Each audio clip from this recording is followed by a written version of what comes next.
어머니는 매일 오후 3시가 되면 아무 말 없이 집을 나가셨습니다.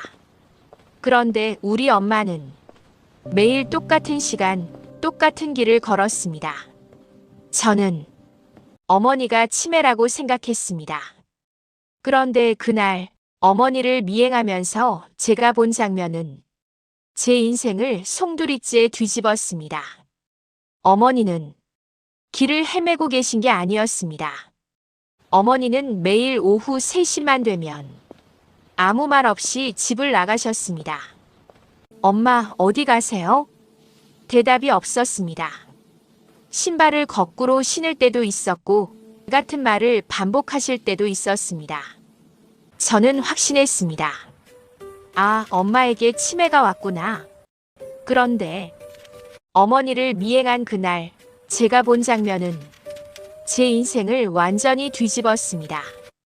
어머니는 길을 헤매는 게 아니었습니다. 저는 이춘식입니다. 올해 42, 어머니는 66, 아버지는 10년 전 돌아가셨고 지금은 어머니와 단둘이 삽니다. 몇 달 전부터였습니다. 어머니께 이상한 증상이 보이기 시작했습니다. 아침에 밥을 드셨는데 밥 안 먹었다고 하시고 제 이름을 춘호야라고 부르셨습니다. 제 이름은 춘식입니다. 냉장고에 리모컨을 넣어두시기도 했습니다. 치매구나. 병원에 모시고 가려 했지만 어머니는 완강하게 거부하셨습니다. 나 멀쩡해. 병원 갈 필요 없어. 그런 어머니께 한 가지 특이한 패턴이 있었습니다. 매일 오후 3시 시계를 보시더니 말없이 일어나 준비를 하셨습니다. 치매 환자가 매일 정확히 같은 시간에 움직인다고 좀 이상했습니다. 어느 날 그래서 저는 몰래 따라가 보기로 했습니다. 오후 3시 어머니께서 집을 나서셨습니다. 저는 50m 뒤에서 따라갔습니다. 어머니는 전혀 헤매지 않으셨습니다. 똑바로 걸으셨습니다. 신호등 앞에서 멈추셨습니다. 횡단보도를 건너셨습니다. 치매 환자의 걸음걸이가 아니었습니다. 어머니는 버스 정류장으로 가셨습니다. 47번 버스. 한 번도 주저하지 않으셨습니다. 버스 번호를 확인하지도 않으셨습니다. 외우고 계신 겁니다. 저도 급히 뒷문으로 올라탔습니다. 어머니는 창가에 앉아 창밖을 보셨습니다. 버스는 30분을 달렸습니다. 그리고 어머니께서 벨을 누르고 버스에서 내리셨습니다. 저는 그때 깨달았습니다. 이건 치매가 아니라 오래된 습관이라는 것을. 내린 곳은 완전히 낯선 동네였습니다. 제가 한 번도 와본 적 없는 곳. 어머니는 주택가 골목으로 들어가셨습니다. 좁은 골목, 오래된 집들, 그리고 한 집 앞에서 멈추셨습니다. 낡은 2층 주택. 대문을 여셨습니다. 비밀번호를 누르셨습니다. 비밀번호도 외우고 계셨습니다. 안으로 들어가셨습니다. 저는 담벼락 뒤에 숨었습니다. 10분 후 어머니께서 나오셨습니다. 하지만 혼자가 아니었습니다. 한 남자와 함께였습니다. 심장이 멎었습니다. 그 남자는 40대 중반쯤으로 보였지만 걸음걸이가 어색했습니다. 마치 장애가 있는 것처럼요. 어머니는 그 남자의 손을 잡고 천천히 걸으셨습니다. 마치 아이를 대하듯 근처 슈퍼에 들어가셨습니다. 과자를 사주셨습니다. 초코파이, 새우깡, 그리고 콜라. 남자는 아이처럼 좋아했습니다. 고마워요, 엄마. 엄마? 귀를 의심했습니다. 어머니께서 남자의 머리를 쓰다듬으셨습니다. 천천히 먹어야 돼. 체해. 다정한 목소리였습니다. 제게는 한 번도 그렇게 다정하게 말씀하신 적 없는 목소리. 두 사람은 공원 벤치에 앉았습니다. 1시간 동안 과자를 먹고 이야기를 나누셨습니다. 저는 멀리서 그 모습을 봤습니다. 누가 봐도 모자 관계였습니다. 그런데 저 남자는 누구지? 우리 가족 중에 저런 사람은 없는데. 해가 질 무렵 어머니는 남자를 다시 그 집에 데려다 주셨습니다. 대문 앞에서 한참을 손을 흔들어 주셨습니다. 남자도 손을 흔들었습니다. 엄마, 내일 또 와요? 그럼 내일 또 올게. 내일 또. 매일 오후 3시의 비밀. 저는 그 집 대문을 다시 봤습니다. 우편함에 이름표가 붙어 있었습니다. 이도진. 이도진. 우리 집안 사람 중에 그런 이름 없습니다. 하지만 어머니에게 그 남자는 엄마라고 불렀습니다. 그날 밤 저는 어머니께 물었습니다. 엄마, 오늘 어디 갔다 오셨어요? 산책. 똑같은 대답. 혹시 이도진이라고 아세요? 그 순간 어머니의 얼굴이 하얗게 질렸습니다. 손에 들고 있던 찻잔을 바닥에 떨어뜨리셨습니다. 어디서 그 이름을 들었니? 떨리는 목소리였습니다. 어디서 그 이름을 들었니? 어머니의 목소리가 떨렸습니다. 바닥에 깨진 찻잔과 흩어진 파편들. 엄마, 괜찮으세요? 저는 급히 달려가 어머니를 부축했습니다. 괜찮아, 괜찮아. 어머니는 계속 중얼거리셨습니다. 하지만 손을 떨고 계셨습니다. 엄마, 이도진이 누구예요? 모르는 사람이야. 거짓말이에요. 어머니가 매일 찾아가잖아요. 어머니께서 제 손을 뿌리치셨습니다. 내가 뭘 안다고.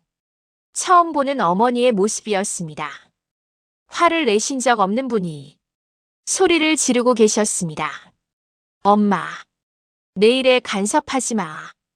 어머니는 방으로 들어가 문을 쾅 닫으셨습니다. 저는 그날 확신했습니다. 어머니가 치매라는 것을. 정상적인 사람이라면 이렇게 행동할 리 없다고. 다음 날 아침 저는 인터넷 검색을 시작했습니다.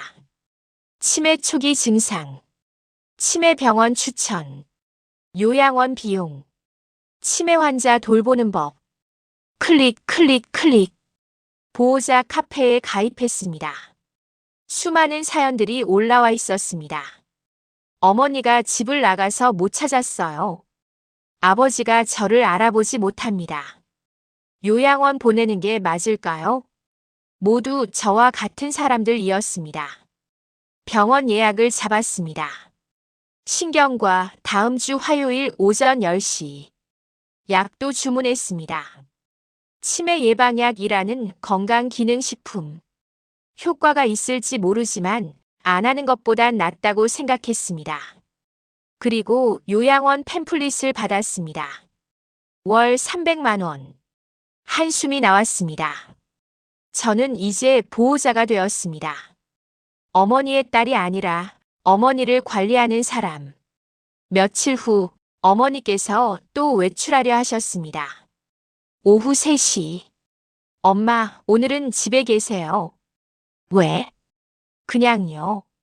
날씨도 안 좋고. 날씨는 맑았습니다. 나 나가야 돼. 안 돼요.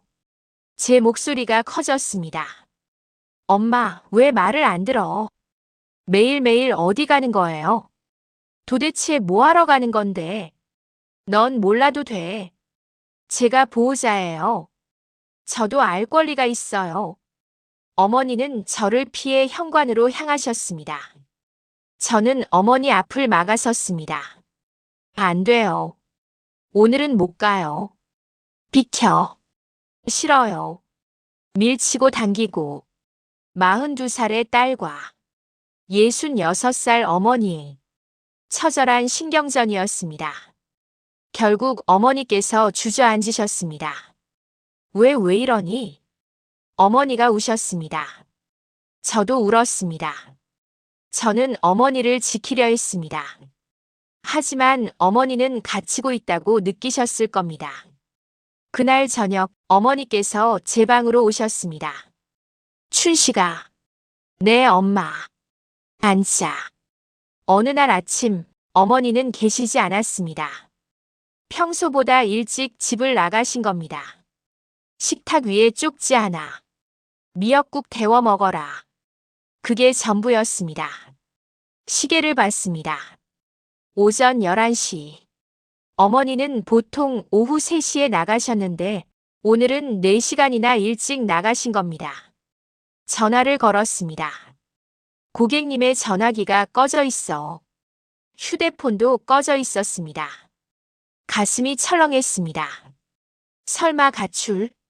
아니면 정말 길을 잃으신 건가? 실종 신고를 해야 하나?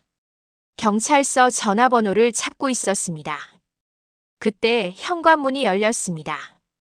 어머니셨습니다. 오후 5시. 평소 어머니가 돌아오시는 시간입니다. 엄마, 어디 갔다 와요? 산책. 똑같은 대답. 하지만 손에 비닐봉지를 들고 계셨습니다. 슈퍼마켓 이름이 써 있는 봉지에는 초코파이와 새우깡, 그리고 콜라가 들어 있었습니다.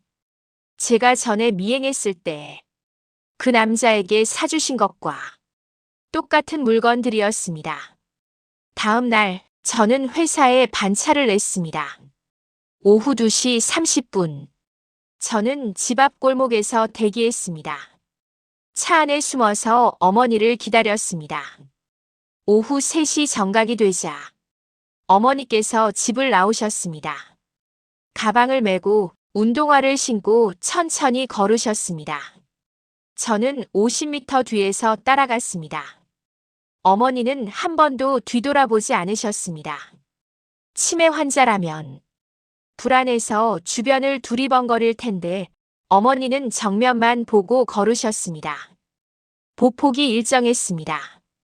치매 환자의 걸음은 불규칙한데 어머니는 마치 군인처럼 일정한 속도로 걸으셨습니다. 신호등을 정확히 판단하셨습니다. 빨간불에 멈추고 초록불에 건너고 차를 피하고 모든 게 완벽했습니다. 이건 치매가 아니었습니다. 이건 오랜 기간의 습관이었습니다. 버스 정류장. 47번 버스. 어머니는 버스 번호판도 보지 않으셨습니다. 그냥 타셨습니다. 외우고 계신 겁니다. 저도 급히 뒷문으로 올라탔습니다. 버스 안. 어머니는 3번째 줄 창가 자리에 앉으셨습니다. 항상 같은 자리. 버스는 30분을 달렸습니다. 14개의 정류장을 지났습니다. 어머니는 한 번도 정류장 안내 방송을 확인하지 않으셨습니다. 그냥 창밖을 보셨습니다. 그리고 정확히 15번째 정류장에서 벨을 누르셨습니다. 내리셨습니다. 주택가로 들어가셨습니다. 좌회전 후 직진, 그리고 다시 우회전 후 직진. 단 한 번도 멈추지 않으셨습니다. 고민하지 않으셨습니다. 두리번거리지 않으셨습니다. 마치 GPS처럼 정확한 경로를 따라 걸으셨습니다. 그리고 한 집 앞에 도착하셨습니다.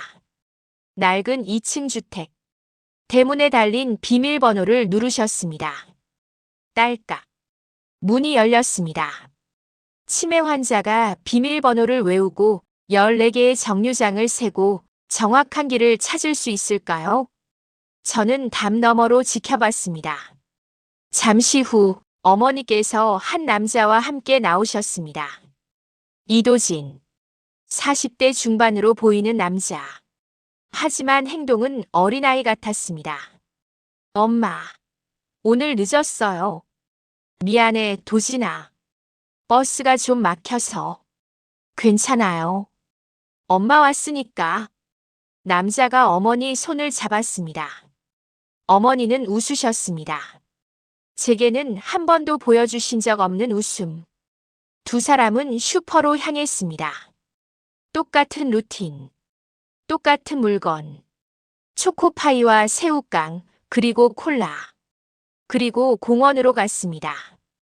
벤치에 앉아 과자를 나눠 먹으며 이야기를 나눴습니다. 1시간. 저는 그 1시간 동안 모든 걸 관찰했습니다.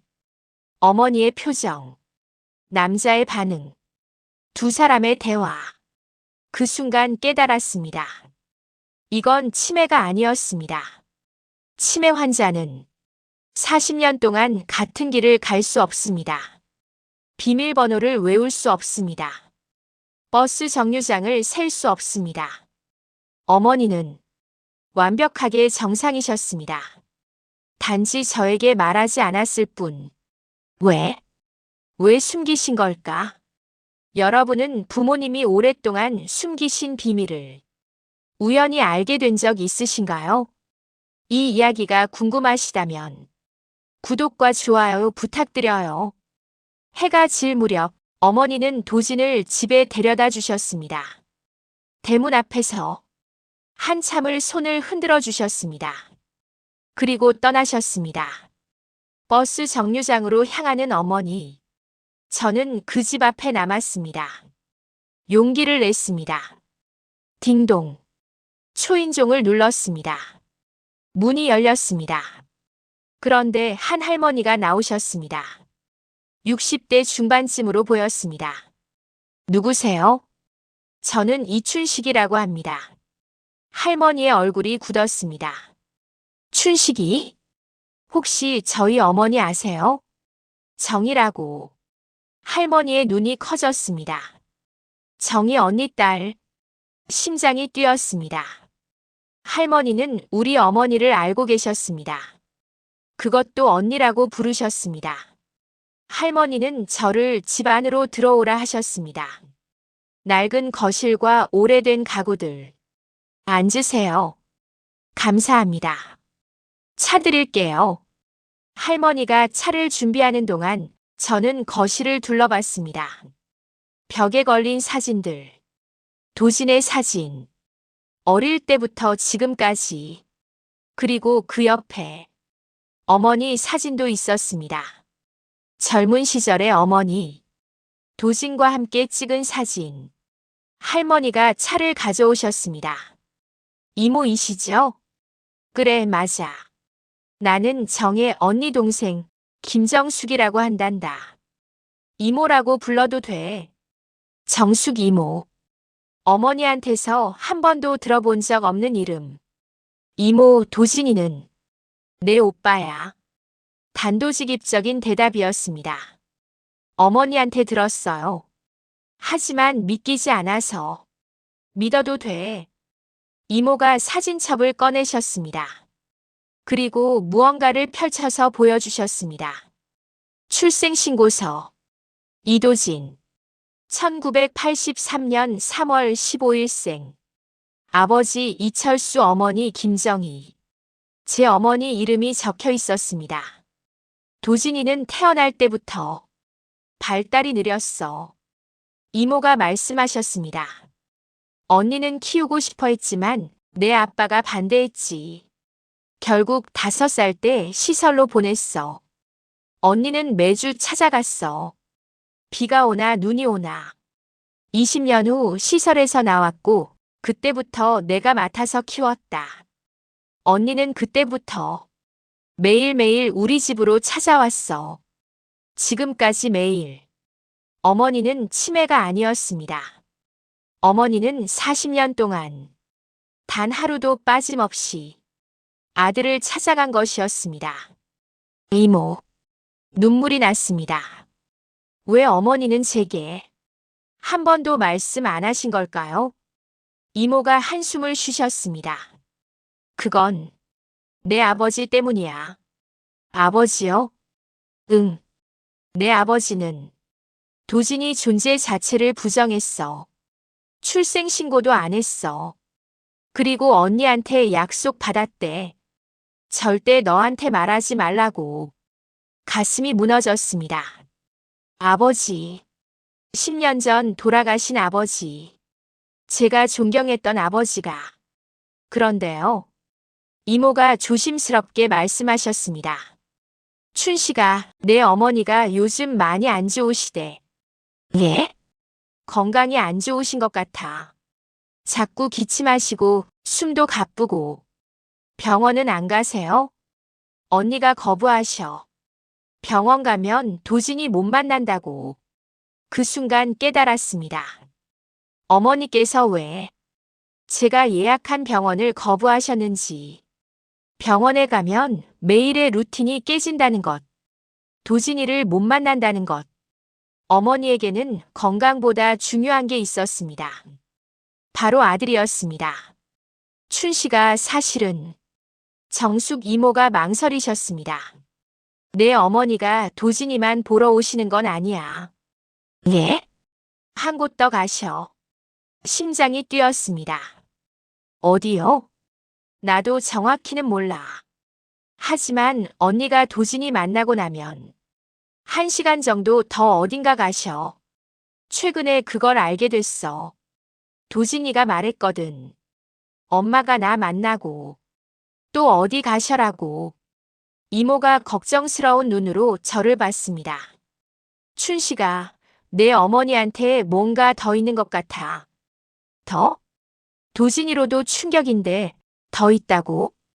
어머니는 도대체 얼마나 많은 비밀을 숨기고 사신 걸까요? 다음 날 저는 다시 어머니를 따라갔습니다. 이번엔 끝까지.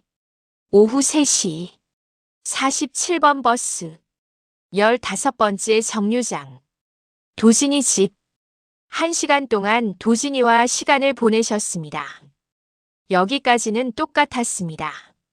하지만 오후 5시 도진이와 작별하고 버스 정류장으로 가실 줄 알았는데 어머니는 반대 방향으로 걸으셨습니다.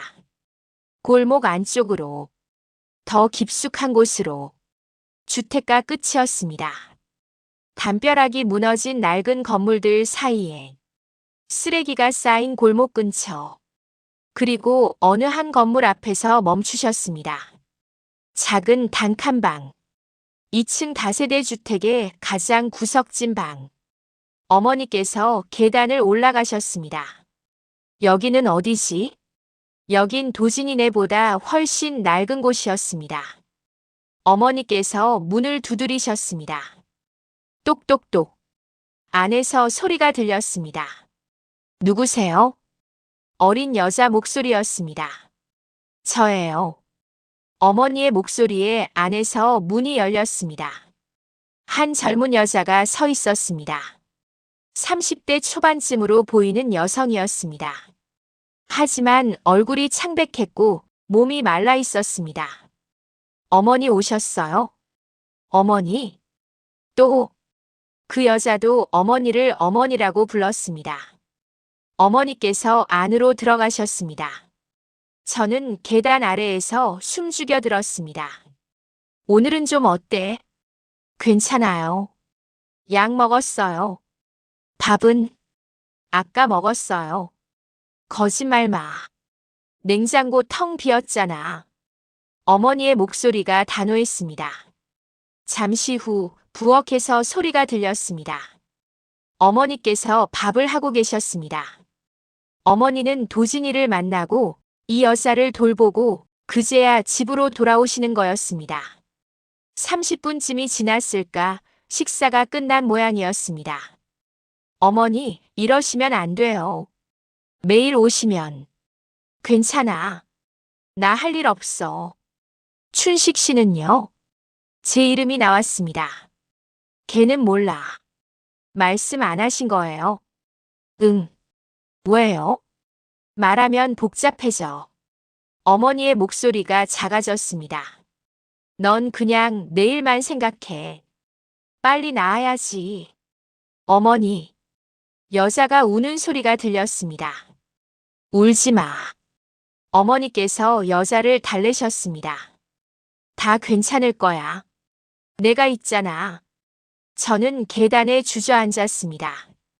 이 여자는 누구지? 왜 어머니를 어머니라고 부르지? 1시간 후 어머니께서 나오셨습니다. 봉투 하나를 들고 쓰레기 같았습니다. 어머니는 1층 쓰레기장에 봉투를 버리셨습니다. 그리고 천천히 걸어가셨습니다. 어머니가 완전히 사라진 후 저는 그 집 문을 두드렸습니다. 똑똑똑. 누구세요? 저는 이춘식이라고 합니다. 방금 오신 분 딸인데요. 그리고 문이 열렸습니다. 여자가 놀란 눈으로 저를 봤습니다. 춘식 씨? 네. 어머니가 여길 오신다는 걸 우연히 알게 됐어요. 혹시 어머니와 무슨 관계세요? 여자가 입술을 깨물었습니다. 그리고 조용히 말했습니다. 저는 어머니 가족이 아니에요. 예? 저는 그냥 어머니가 돌봐주시는 사람이에요.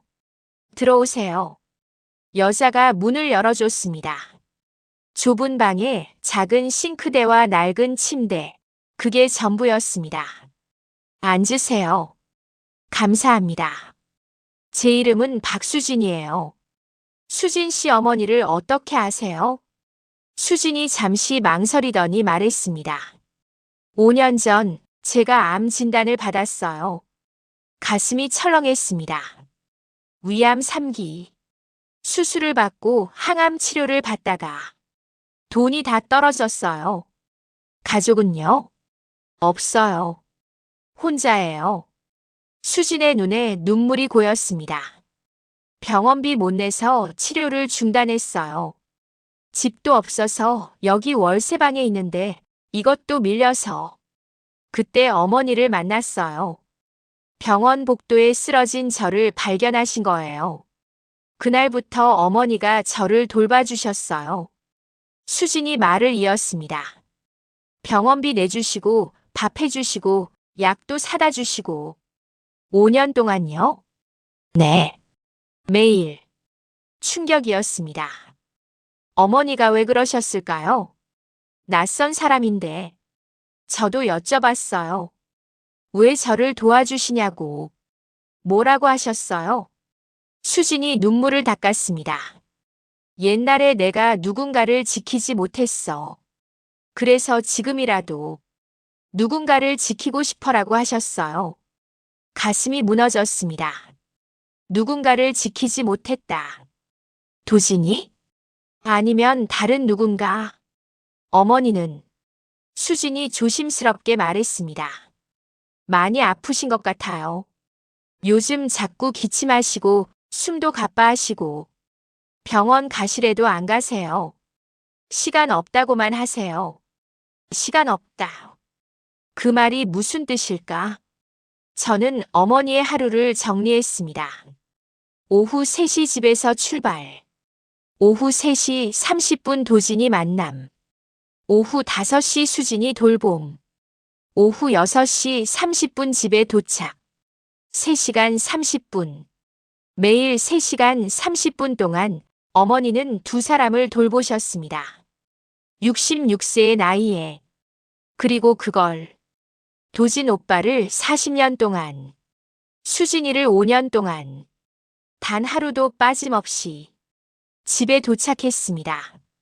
어머니는 소파에 앉아 TV를 보고 계셨습니다. 하지만 심하게 기침을 하셨습니다. 엄마 괜찮으세요? 응, 괜찮아. 거짓말이었습니다. 어머니의 손이 떨리고 있었습니다. 집으로 돌아온 그날 밤, 저는 잠을 이룰 수 없었습니다. 어머니의 기침 소리가 벽을 넘어 들렸습니다. 콜록콜록 심했습니다. 새벽 2시 어머니 방 불이 켜졌습니다. 저는 문틈으로 봤습니다. 어머니께서 약을 드시고 계셨습니다. 하지만 병원 처방약이 아니었습니다. 약국에서 파는 일반 기침약, 병원은 안 가시는 거였습니다. 다음 날 저는 또 따라 나섰습니다. 이번에도 오후 3시. 하지만 이번엔 달랐습니다. 어머니께서 47번 버스가 아닌 23번 버스를 타셨습니다. 어디 가시는 거지? 도진이네도 아니고 수진이네도 아닌 완전히 다른 방향이었습니다. 23번 버스는 시 외곽으로 달렸습니다. 40분을 달려 종점 근처에서 내리셨습니다. 어머니는 한 건물로 들어가셨습니다. 푸른 소나무 요양원. 요양원? 저는 멀리서 지켜봤습니다. 어머니께서 프런트에서 뭔가 말씀하시고 안으로 들어가셨습니다. 저도 뒤따라 들어갔습니다. 어서 오세요. 간호사가 인사했습니다. 저기 방금 들어가신 분은, 아, 김정희 님이요? 매일 오시는 분이에요. 매일요? 네. 벌써 10년째요. 10년. 심장이 뛰었습니다. 어떤 분 면회 오시는 건가요? 302호 박철민 어르신이요. 박철민? 네. 중증 치매 환자세요. 간호사가 조심스럽게 말했습니다. 가족도 없으시고 김정희 님만 찾아오세요. 박철민. 또 모르는 이름. 어머니 주변에 도대체 얼마나 많은 사람이 있는 거지? 저는 복도 끝으로 갔습니다. 302호. 문이 반쯤 열려 있었습니다. 안을 조심스럽게 들여다봤습니다. 한 노인이 침대에 누워 계셨습니다. 70대 후반쯤 보이는 분. 온몸에 관이 꽂혀 있었습니다. 눈은 감긴 채, 그리고 그 옆에 어머니께서 앉아 계셨습니다. 노인의 손을 잡고, 철민 씨, 어머니의 목소리, 오늘도 왔어요. 대답은 없었습니다. 노인은 움직이지 않았습니다. 어머니는 수건을 적셔 노인의 얼굴을 닦아주셨습니다. 천천히, 정성스럽게. 오늘 날씨 좋네요. 철민 씨가 좋아하는 가을 날씨예요. 어머니께서 혼자 말씀하셨습니다. 은행이 벌써 다 떨어졌어요. 목소리가 떨렸습니다. 그리고 노인의 머리를 빗겨주셨습니다. 손톱을 깎아주셨습니다. 약을 챙기셨습니다. 마치 아기를 돌보듯. 저는 그 모습을 보며 가슴이 무너졌습니다. 어머니가 제게는 한 번도 그렇게 다정하게 대하신 적 없는데, 1시간 후 어머니께서 나오셨습니다. 눈이 빨갛게 부어 있었습니다. 어머니가 완전히 떠난 후 저는 간호사에게 다가갔습니다. 저기 302호 박철민 어르신은 어떤 분이세요? 왜요? 제가 김정희 씨 딸인데요. 간호사의 눈이 커졌습니다. 아, 딸이 있으셨구나. 어머니가 한 번도 말씀 안 하셔서 박철민 어르신에 대해 아시는 거 있으세요? 간호사가 차트를 확인했습니다. 10년 전에 입원하셨어요. 중증 치매에 거동 불가시고요. 보호자는요? 없어요. 전혀요. 가족은요? 40년 전에 사고로 다 돌아가셨다고 들었어요. 40년 전. 심장이 쿵 내려앉았습니다. 어떤 사고요? 교통사고요. 버스 사고였대요. 가족 모두요? 네. 부인하고 아들 둘. 간호사가 한숨을 쉬었습니다. 그때부터 정신을 놓으셨대요.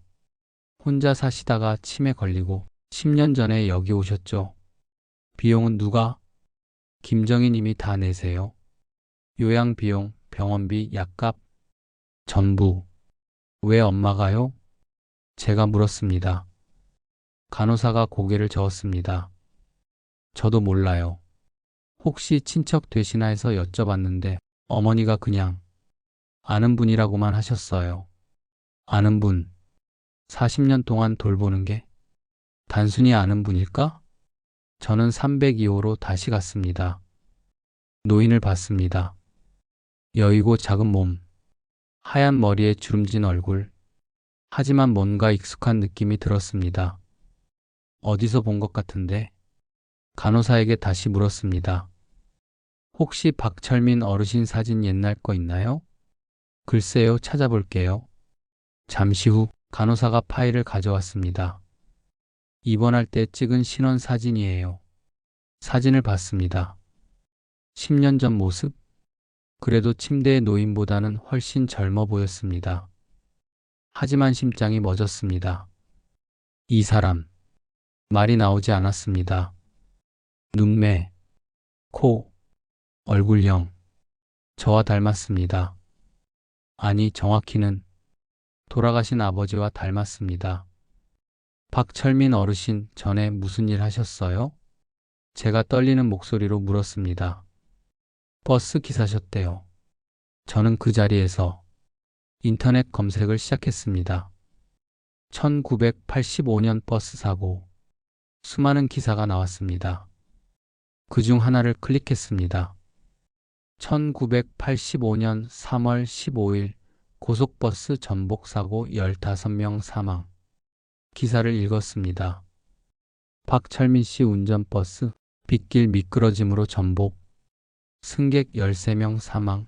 박 씨 가족 처 이영자, 아들 박민수 박진수 사망. 손이 떨렸습니다. 3월 15일 도진이 생일과 같은 날. 계속 읽었습니다. 박 씨는 사고 후 심한 우울증과 PTSD로 정상적인 생활 불가. 40년 전 그날 박철민은 가족을 모두 잃었습니다. 그리고 40년 동안 어머니께서 그 사람을 돌보신 겁니다. 왜? 도대체 왜? 그때 머릿속에 퍼즐이 맞춰지기 시작했습니다. 도진이 마이너스 1985년 3월 15일생. 버스 사고 마이너스 1985년 3월 15일. 같은 날. 도진이가 태어난 날. 박철민의 가족이 죽은 날. 이게 우연일까? 저는 다시 302호를 봤습니다. 노인이 누워있는 침대 옆 벽에 작은 액자가 걸려 있었습니다. 가까이 다가가 봤습니다. 흑백 가족 사진이 있었습니다. 젊은 박철민과 부인 그리고 어린 두 아들. 그 사진 속 아이들의 나이는 대략 5살, 7살 정도. 도진이와 비슷한 나이. 그 순간 전율이 온몸을 휩쓸었습니다. 설마. 저는 요양원을 뛰쳐나와 집으로 달려갔습니다. 어머니와 대면해야 했습니다. 모든 진실을 들어야 했습니다. 집으로 뛰어들어가며 소리쳤습니다. 엄마, 40년 전 그날 무슨 일이 있었어요? 집 문을 박차고 들어갔습니다. 엄마. 어머니는 부엌에서 저녁 준비를 하고 계셨습니다. 왜 그래, 춘식아? 앉으세요. 제 목소리가 떨렸습니다. 어머니는 제 얼굴을 보시더니 천천히 자리에 앉으셨습니다. 박철민이 누구예요? 어머니의 얼굴이 하얗게 질렸습니다. 손에 들고 있던 국자가 바닥에 떨어졌습니다. 쨍그랑. 어디서 그 이름을? 요양원에 다녀왔어요. 302호. 어머니께서 눈을 감으셨습니다. 엄마, 40년 전 그날 무슨 일이 있었어요? 1985년 3월 15일. 도진이가 태어난 날. 박철민 씨 가족이 죽은 날. 왜 같은 날이에요? 우연이 아니죠? 어머니께서 긴 한숨을 쉬셨습니다. 그리고 입을 여셨습니다. 1985년 3월 15일. 그날 아침 도진이가 태어났어. 하지만 도진이는 숨을 쉬지 않았어. 심장이 뛰었습니다. 의사가 말했어. 뇌에 산소가 안 갔습니다. 살아도 장애가 있을 겁니다. 내 아버지는 그 자리에서 포기했어. 살릴 필요 없다고 했어. 어머니의 목소리가 떨렸습니다. 하지만 나는 포기할 수 없었어. 내 아들이잖아. 병원을 옮기기로 했어. 더 큰 병원으로. 내 아버지는 차를 몰고 나는 도진이를 안고 뒷좌석에 탔어. 그날 비가 왔어. 폭우였어. 그리고 사고가 났어. 고속도로에서였어. 어머니께서 눈물을 닦으셨습니다. 내 아버지가 과속을 했어. 급했으니까. 도진이를 살려야 했으니까. 그런데 앞에 버스가 있었어. 내 아버지가 추월하려고 차선을 바꿨어. 그 순간 버스가 우리 차를 피하려고 급하게 핸들을 꺾었어. 어머니의 목소리가 끊겼습니다. 버스가 미끄러졌어. 빗길에 전복됐어. 우리 눈앞에서 13명이 죽었어. 그 중에 박철민 씨 가족도 있었어. 침묵. 긴 침묵. 우리 차는 멈췄어. 내 아버지는 놀라서 차에서 내렸어. 하지만 곧바로 다시 탔어. 그리고 도망쳤어. 뺑소니요? 제가 소리쳤습니다. 우리 아버지가 뺑소니를 했다고요? 그렇게 부를 수도 있겠지. 어머니께서 고개를 숙이셨습니다. 하지만 내 아버지는 도진이를 살려야 했어. 경찰 부르고 사고 처리하고 있으면 도진이가 죽을 수도 있었어. 그래서 어머니께서 울먹이셨습니다. 그래서 도망쳤어. 병원으로 갔어. 도진이는 살았어. 산소호흡기 달고 중환자실에서 일주일 있다가 살아났어. 하지만 그날 밤 뉴스를 봤어. 버스 사고. 153명 사망. 박철민 기사의 가족 전원 사망. 부인 이영자, 아들 박민수, 박진수. 어머니께서 오열하셨습니다. 내 아들 하나 살리려고. 3명이 죽은 거야. 그리고 우리는 도망쳤어. 도진이는 시설로 보냈어. 증거를 없애려고. 출생신고도 안 했어. 모든 걸 숨겼어. 어머니께서 저를 봤습니다. 그리고 너를 낳았어. 정상적인 딸, 건강한 딸. 내 아버지는 말했어. 이제 과거는 잊자. 춘식이를 잘 키우자. 하지만 나는 어머니의 눈에서 눈물이 흘렀습니다. 잊을 수가 없었어. 매일 밤 꿈에 나왔어. 박철민 씨 가족이, 어린 2아들이 도진이와 같은 나이였어. 5살, 7살. 그래서 찾아갔어? 응. 어머니께서 고개를 끄덕이셨습니다. 사고 1년 후 박철민 씨를 찾아갔어. 그분은 혼자 살고 있었어. 완전히 망가진 채로. 술만 마시고 밥도 안 먹고 죽고 싶다고만 했어. 나는 어머니께서 손으로 얼굴을 가렸습니다. 내가 그분 가족을 죽인 거나 마찬가지잖아. 그래서 돌보기 시작했어. 매주 찾아가서 밥 해주고 청소해주고 이야기 들어주고. 그분은 끝까지 내가 누군지 몰랐어. 나도 말 안 했어. 그냥 자원봉사자라고만 했어.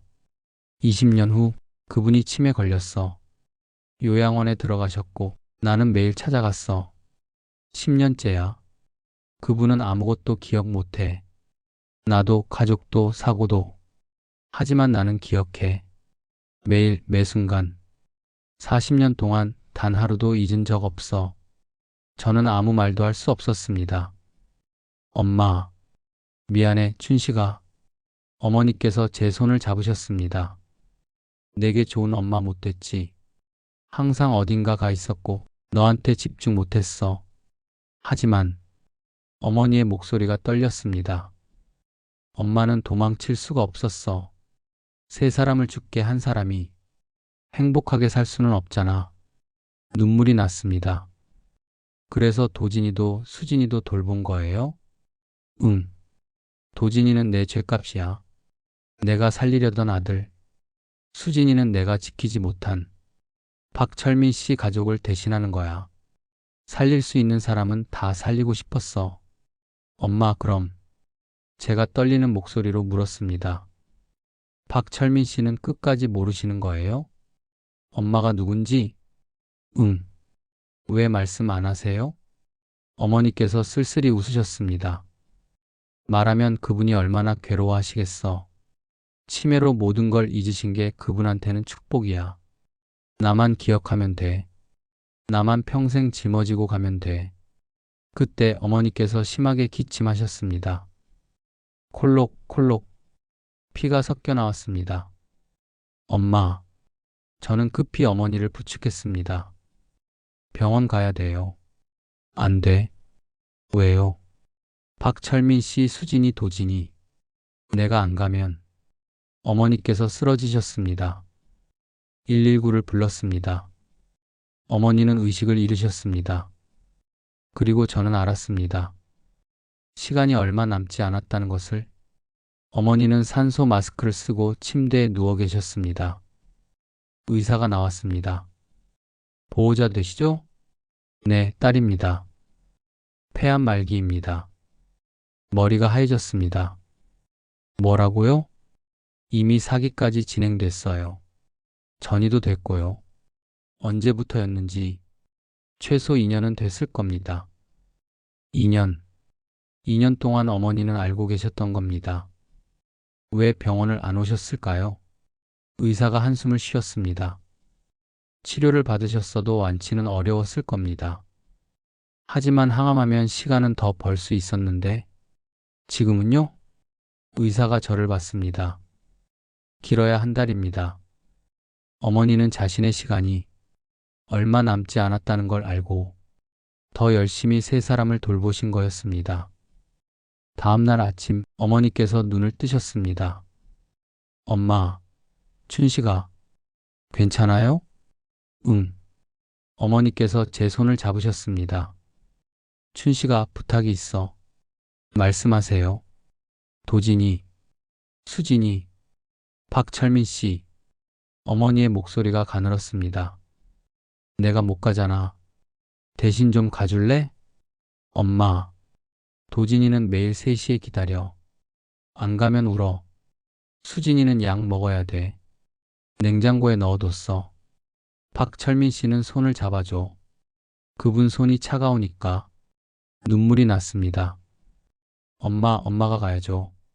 제가 어떻게? 넌 할 수 있어. 어머니께서 웃으셨습니다.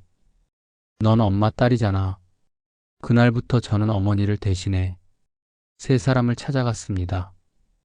오후 3시 도진이네 집 앞입니다. 딩동 소리에 문이 열렸습니다. 도진이 오빠가 서 있었습니다. 엄마. 그러다 제 얼굴을 보고 멈췄습니다. 엄마 아닌데. 안녕하세요, 도진 오빠. 저는 춘식이에요. 춘식? 엄마 딸이요. 도진이의 눈이 커졌습니다. 엄마 딸? 나 동생 있어? 가슴이 먹먹했습니다. 내 동생이에요. 와. 도진이가 환하게 웃었습니다. 나 오빠야. 네, 오빠. 엄마는?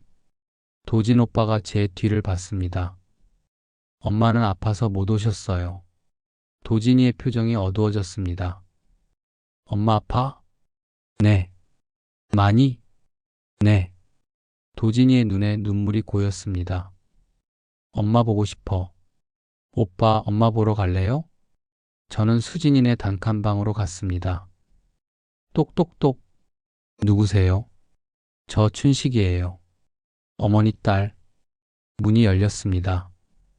수진이가 놀란 얼굴로 저를 봤습니다. 춘식 씨 어머니는요? 병원에 입원하셨어요. 수진이의 얼굴이 창백해졌습니다. 어머니가 폐암 말기예요. 수진이가 벽에 기댔습니다. 안 돼. 수진 씨. 저는 가방에서 약을 꺼냈습니다. 이거 드셔야죠? 어머니께서 챙겨두신 약들. 수진이가 눈물을 흘렸습니다. 어머니가 마지막까지 수진 씨도 같이 갈래요? 어머니 보러. 수진이가 고개를 끄덕였습니다. 그리고 한 분 더 모셔야 해요. 박철민 어르신은 여전히 침대에 누워 계셨습니다. 눈을 감은 채 어르신. 제가 조심스럽게 불렀습니다. 대답이 없었습니다. 저는 김정희 어머니 딸 이춘식이라고 합니다. 어머니가 병원에 입원하셔서 대신 왔어요. 노인의 눈꺼풀이 떨렸습니다. 어머니께서 40년 동안 어르신을 돌보셨어요. 저는 어르신의 손을 잡았습니다. 차가웠습니다. 사실은요. 말을 꺼내려다 멈췄습니다. 말해야 할까? 40년 전 사고 얘기를? 그때 노인의 입술이 움직였습니다. 정희 씨, 심장이 멎는 것 같았습니다.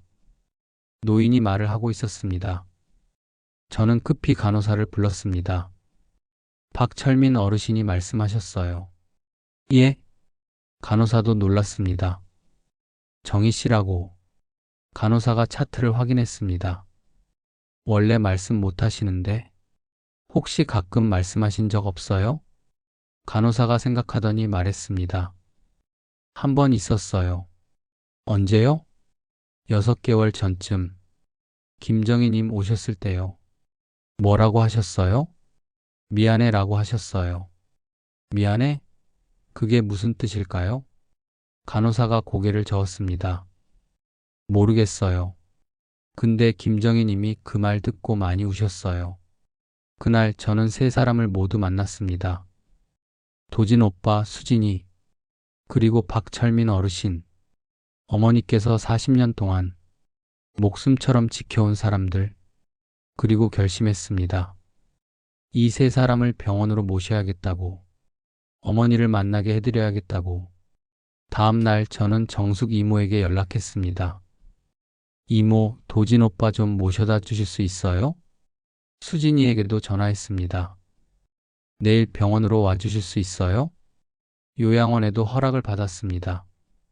박철민 어르신 외출 가능할까요? 그리고 그날 오후 병원 1층 로비에 네 사람이 모였습니다. 도진 오빠, 수진이, 그리고 박철민 어르신과 저. 어머니께서 평생 지켜온 사람들입니다. 이제 올라가요. 엘리베이터 버튼을 눌렀습니다. 병실 문을 열었습니다. 어머니는 침대에 반쯤 일어나 창밖을 보고 계셨습니다. 문 여는 소리에 고개를 돌리셨습니다. 그리고 우리를 보셨습니다. 도진이, 수진이, 박철민 어르신, 어머니의 눈이 커졌습니다. 손이 떨렸습니다. 어떻게? 엄마, 도진이가 달려갔습니다. 엄마, 보고 싶었어요. 도진아, 어머니께서 도진이를 안으셨습니다. 그리고 우셨습니다. 어머니, 수진이도 다가갔습니다. 왜 말씀 안 하셨어요? 이렇게 아프신 거. 괜찮아, 괜찮아. 어머니께서 수진이 손을 잡으셨습니다. 그리고 휠체어의 박철민 어르신을 보셨습니다. 얼굴이 굳었습니다. 철민 씨, 왜 모셔왔니? 어머니의 목소리가 떨렸습니다. 엄마, 어르신도 엄마 보고 싶어 하실 것 같아서. 안 돼. 어머니께서 고개를 저으셨습니다. 그분은 나를 보면 안 돼. 왜요? 내가 그분 가족을 죽인 사람이야. 어머니께서 오열하셨습니다.